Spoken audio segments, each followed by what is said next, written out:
मनुष्य अपने जीवन में सुख समृद्धि की प्राप्ति के लिए निरंतर प्रयास करता रहता है।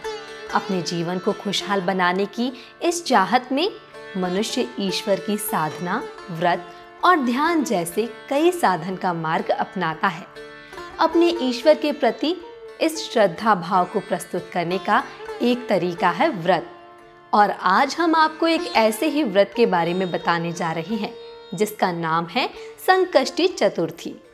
मान्यता है कि जो महिलाएं संकष्टी चतुर्थी के व्रत का पालन करती हैं, उनके बच्चों की आयु लंबी होती है, साथ ही उन्हें सुख समृद्धि की भी प्राप्ति होती है। तो चलिए जानते हैं संकष्टी चतुर्थी की व्रत कथा के बारे में। एक बार की बात है, माता पार्वती और भगवान शिव नदी के पास बैठे हुए थे। तभी अचानक माता पार्वती ने चौपड़ खेलने की इच्छा जाहिर की, लेकिन समस्या की बात यह थी कि वहां उन दोनों के अलावा तीसरा कोई नहीं था जो खेल में निर्णायक की भूमिका निभा सके। इस समस्या का समाधान निकालते हुए शिव और पार्वती ने मिलकर एक मिट्टी की मूर्ति बनाई और उसमें जान डाल दी। मिट्टी से बने बालक को दोनों ने ये आदेश दिया कि तुम खेल को अच्छी तरह से देखना और ये फैसला लेना कि कौन जीता और कौन हारा। खेल शुरू हुआ, जिसमें माता पार्वती बार बार भगवान शिव को मात देकर विजयी हो रही थी। खेल चलता रहा, लेकिन एक बार गलती से बालक ने माता पार्वती को हारा हुआ घोषित कर दिया। बालक की इस गलती ने माता पार्वती को बहुत क्रोधित कर दिया, जिसकी वजह से गुस्से में आकर बालक को माता ने श्राप दे दिया कि वह बालक लंगड़ा हो जाएगा।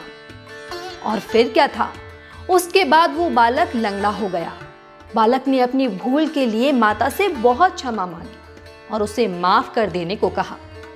बालक को बार बार निवेदन करते देख माता ने कहा कि अब श्राप तो वापस नहीं हो सकता, लेकिन वह एक उपाय बता सकती है जिससे वह श्राप से मुक्ति पा सकेगा। माता पार्वती ने उपाय बताते हुए कहा कि संकष्टी वाले दिन पूजा करना और व्रत की विधि का पालन सच्चे मन से करना।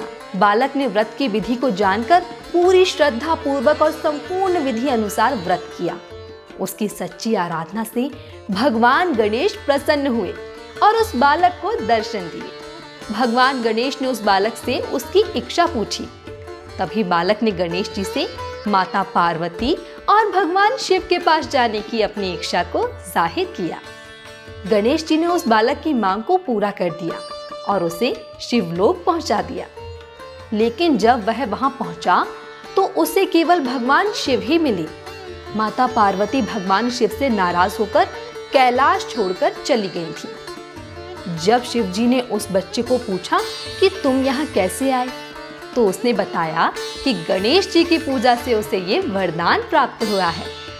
यह जानने के बाद भगवान शिव ने भी पार्वती को मनाने के लिए उस व्रत को किया, जिसके बाद माता पार्वती भगवान शिव से प्रसन्न होकर वापस कैलाश लौट आती हैं। तो मित्रों, ये थी संकष्टी चतुर्थी के व्रत की कथा। हमें आशा है कि आपको यह वीडियो पसंद आई होगी। मिलते हैं एक नई वीडियो के साथ, तब तक के लिए नमस्कार।